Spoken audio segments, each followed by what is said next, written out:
आप सभी को मेरा नमस्कार। मैं विकास शर्मा ज्योतिष आचार्य। आप सभी दर्शकों का अपने YouTube चैनल जिसका नाम है एस्ट्रोलॉजी टीचिंग बाय विकास शर्मा बहुत बहुत स्वागत करता हूं। दोस्तों, आज मैं बात करूंगा पांचवें घर की, और उससे पहले जो दर्शक मेरे चैनल से आज जुड़े हैं मैं उनको बता दूं। देखिए, एस्ट्रोलॉजी के ऊपर ये मैंने सीरीज स्टार्ट की है और मेरा उद्देश्य है कि सरल शब्दों में ज्योतिष को मैं आप लोगों तक पहुंचाऊं। पिछले 20 वर्षों से जो मैं ज्योतिष का अध्ययन कर रहा हूं, जो कुछ मेरे पास है, उनको सरल शब्दों में आपको देने का प्रयास करूंगा। आपको केवल मेरे साथ जुड़ना है। अगर आपको कुछ ज्ञान है तो बहुत बहुत स्वागत है। अगर आपको अभी ज्योतिष में कुछ भी ज्ञान नहीं है तो पहले में जो पुराने वीडियोस हैं, जो पूरा बेसिक्स मैंने इसके ऊपर डाला हुआ है, वहां से आप इसको देखेंगे तो आपको ये समझ में आएगा।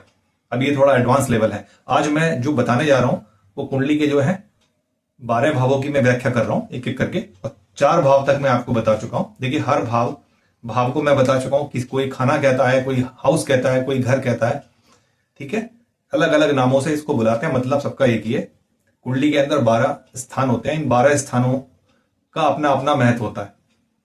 तो क्या महत्व है उसके बारे में मैं आज बताऊंगा। पांचवें घर के बारे में बताऊंगा। 4 हमने पूरे कर लिए, तो रिवीजन करते हुए मैं आपको बताता हूं। जैसे बच्चे का जन्म हुआ, जन्म के समय जो भी हम जीवन से जुड़ी हुई बातें हैं, उसके जन्म से संबंधित वो सारी बातें, उसके माता पिता, उसके खान पान, उसके व्यवहार के बारे में, उसके रूप रंग के बारे में हम पहले भाव से देखते हैं। आने वाला जीवन किस प्रकार का होगा। साथ ही साथ अब जब बच्चा शिशु जीवन में आया तो उसको सबसे पहला क्या है, जो है उसके माता पिता सबसे नजदीकी होते हैं, माँ होती है।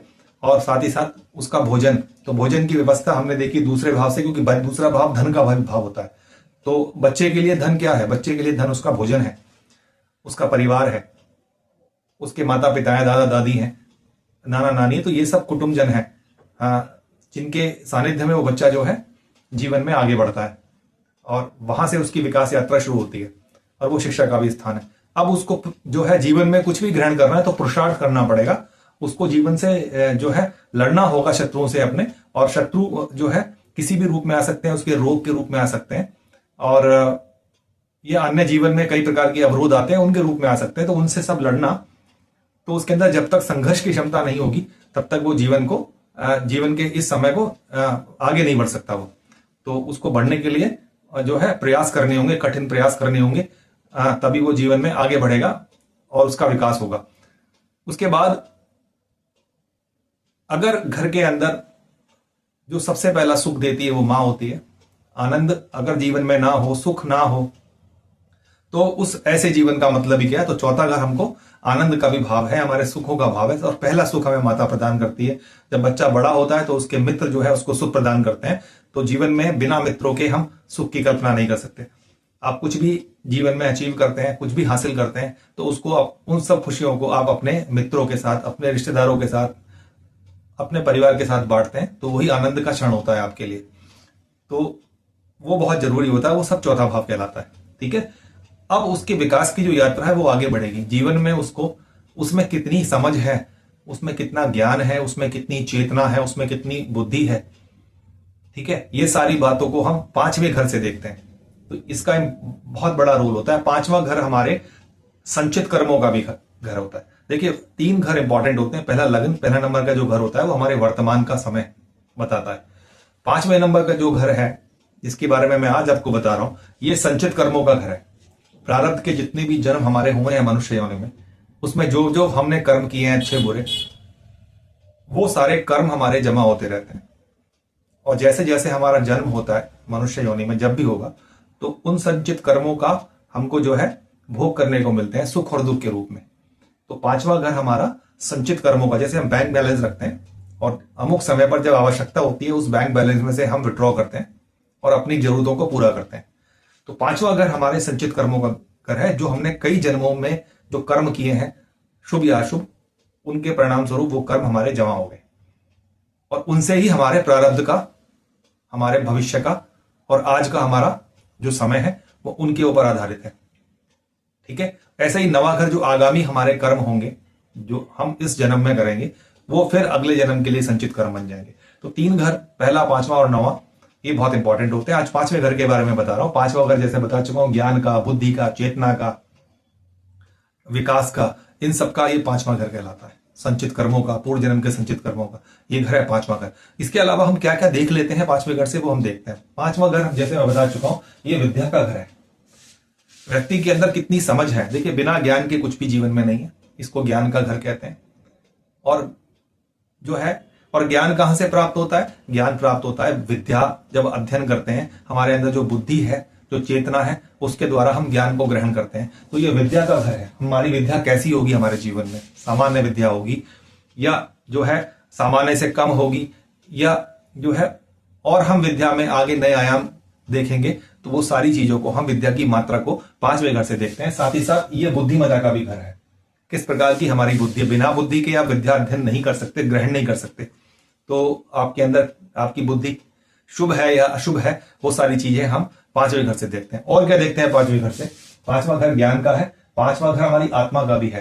क्योंकि नेचुरल ज़ोडिएक में पांचवें घर में पांचवी राशि जो होती है वो सूर्य की राशि होती है। सूर्य हमारे आत्मा की द्योतक है।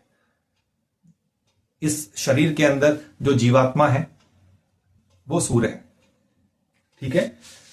अब और क्या क्या हम इससे देखेंगे? ये घर मंत्री का भी घर होता है। जैसे राज दरबार के अंदर मंत्री होते हैं, तो ये मंत्री का भी घर होता है। और मंत्री जब राजा से मंत्रणा करता है, किसी बात पे विचार विमर्श करता है, तो ये विचार विमर्श का भी घर है। क्योंकि मैं बता चुका हूं, ये बुद्धिमत्ता का घर है, विद्या का घर है, ज्ञान का घर है। तो राजा जब भी कुछ भी कोई भी बात के ऊपर अपने मंत्री से ही मंत्रणा लेता है, विचार विमर्श करता है, और फिर किसी भी कार्य को कार्यान्वित करता है। तो विचार विमर्श का घर भी यही है, और क्रिएटिविटी का हाउस भी यही कहलाता है। ठीक है। साथ ही साथ ये हमारी प्रेयसी, हमारे प्रेमी का भी घर कहलाता है, जिसको हम प्यार करते हैं, बिल्लव जो होती है हमारी, ठीक है, जीवन में। तो ये उसका भी घर है। और ये आनंद का भी घर है। जितने भी अम्यूजमेंट पार्क होते हैं, या सिनेमा हॉल होते हैं, या जहां से आनंद हमको प्राप्त होता है, भौतिक आनंद या आध्यात्मिक आनंद, ये उसका भी घर कहलाता है। ठीक है। साथ ही साथ अंगों में देखिए, ये बहुत इंपॉर्टेंट है। अंगों में मैं आपको बता चुका हूं, पहला घर क्या था? शरीर था। दूसरा घर क्या था? हमारी फेस में जो भी आती है, आंख और नाक और होठ, ये सारे चीजें आती हैं। तीसरे घर से मैंने आपको बताया था कि इस गर्दन से लेके शोल्डर और दोनों हाथ, क्योंकि वो कम्युनिकेशन का भी घर है। फिर उसी तरह मैंने चौथा बताया था आपको, हृदय स्थान है, फेफड़ों का स्थान है। अब पांचवा भाव क्या है? पांचवा भाव हमारे पेट का स्थान है, स्टमक। जो भी खाना खाते हैं वो हमारे पाचन तंत्र में जाता है, जो हमारे इस पेट के अंदर है। तो पांचवा भाव हमारे पेट का है। पांचवा घर गर्भ का भी होता है। जब स्त्री गर्भ धारण करती है तो ये गर्भ का स्थान भी कहलाता है। इसीलिए इसको लॉटरी स्थान भी कहते हैं। देखिए बहुत सारी चीजें मैं यहां लिख सकता हूं, लेकिन ये समझने के लिए पांचवा घर चूंकि गर्भ का स्थान है, और गर्भ को हम नहीं देख पाते हैं। अब तो खैर मेडिकल साइंस ने तरक्की कर ली है, तो बहुत सी चीजें आ गई हैं। हालांकि उसका दुरुपयोग हो रहा है कि लोग जो है लिंग का जो है जांच कर लेते हैं, और जो है अगर स्त्रीलिंग होता है तो उसको जो है, उस भ्रूण को हम जो है अवॉइड करा देते हैं। लेकिन ये बहुत गलत है, ये पाप है। लेकिन गर्भ के बारे में यही कहा जाता है, गर्भ के अंदर जो शिशु है वो कन्या है या बालक है, इसका हमें कोई ज्ञान नहीं होता। जब वो आता है जो है, जब वो पैदा होता है, तभी हम उसको जान पाते हैं कि वो बालक का जन्म हुआ है या किसी कन्या का जन्म हुआ है। तो ये गर्भ का भी स्थान है, इसलिए इसको लॉटरी कहते हैं। जैसे लॉटरी में हमें नहीं मालूम है, सट्टे में हमें नहीं मालूम है कि क्या रिजल्ट हमारे फेवर में आएगा, पॉजिटिव आएगा, नेगेटिव आएगा, उसी तरह का ये गर्भ का स्थान है। ठीक है। इसी तरह गर्भ का स्थान है तो ये संतान का भी घर है। जब भी संतान के बारे में देखेंगे, संतान कुछ भी हो सकती है, संतान कन्या भी हो सकती है, संतान बालक भी हो सकता है। तो उसके बारे में जब भी हम देखेंगे तो हम पांचवें घर से देखेंगे। तो हमने कितनी सारी चीजों को देखी है, पांचवें घर से जाना है। उसके अलावा भी और बहुत सारी चीजें एडवांस के अंदर जब हम कभी पढ़ेंगे तो और बहुत सारी चीजों को हम पांचवें घर से देखते हैं। लेकिन जो बेसिक एस्ट्रोलॉजी के अंदर मैं आपको बता चुका हूं, ये चीजें हम पांचवें घर से देखा जाता है। तो इसका शुभ होना बहुत इंपॉर्टेंट है। अगर ये आपके जो है कुंडली में अच्छा भाव बन के बैठा हुआ है, तो ये जानिए कि आप स्वस्थ रहेंगे, आप भाग्यशाली होंगे, और आपके जीवन में आपके काम आगे से आगे बढ़ेंगे। इसलिए इस भाव का शुभ होना, इस भाव का सबल होना, बलवान होना बहुत आवश्यक है। तो आज मैंने आपको बताया है कि विकास के इस क्रम में जो पांचवा स्थान आता है वो हमारी बुद्धि का है। क्योंकि बिना बुद्धि, बिना चेतना, बिना ज्ञान के जीवन में कुछ भी जो है हम प्राप्त नहीं कर सकते। एक व्यक्ति जो पढ़ा लिखा है वो अपने जीवन में बहुत आगे जाएगा, बहुत जो है नाम कमाएगा, धन कमाएगा। लेकिन कुछ ऐसे भी लोग होते हैं जो कम पढ़े लिखे होते हैं, लेकिन चूंकि बुद्धि और चेतना उनके अंदर पूरी होती है, किसी कारणवश जो है वो अपना अध्ययन नहीं कर पाते हैं, लेकिन उनके अंदर बुद्धि की क्षमता जो है वो पूरी होती है और वो छोटा काम करके भी जीवन में आगे बढ़ जाते हैं। तो ये भाव जो है बहुत इंपॉर्टेंट भाव कहलाता है और ये भाग्य से भी भाग्य का स्थान कहलाता है। ठीक है, तो आज मैं यहीं तक अपनी बात को रखूंगा, अपनी वाणी को यहां विराम देता हूं। पांचवें भाव के बारे में जो मैंने बताया वो आपको समझ में आया या नहीं, आप मुझे कमेंट कर सकते हैं। अगर अच्छा लगा मेरा बताने का तरीका, पढ़ाने का तरीका, तो आप मुझे कमेंट करिए और अगर ये अच्छा लगा तो इसको ज्यादा से ज्यादा लाइक कीजिए। लाइक करने से जो वीडियो है वो और लोगों तक जाएगा। ज्योतिष में जो भ्रामकता, जो भ्रांतियां लोग फैला के रखते हैं, डरा के रखते हैं, तो वो उस तरीके की कोई चीज नहीं है। ये प्योर साइंस है, वैदिक का वेदों का एक अंग है। इसको वेदों का नेत्र कहते हैं इसको। इसलिए कुछ भी डरने की आवश्यकता नहीं है। और जीवन में मैं बता चुका हूं बार बार हर वीडियो में कि जीवन में जैसे हम जन्म के ऊपर हमारा अधिकार नहीं है, मृत्यु के ऊपर भी हमारा अधिकार नहीं है।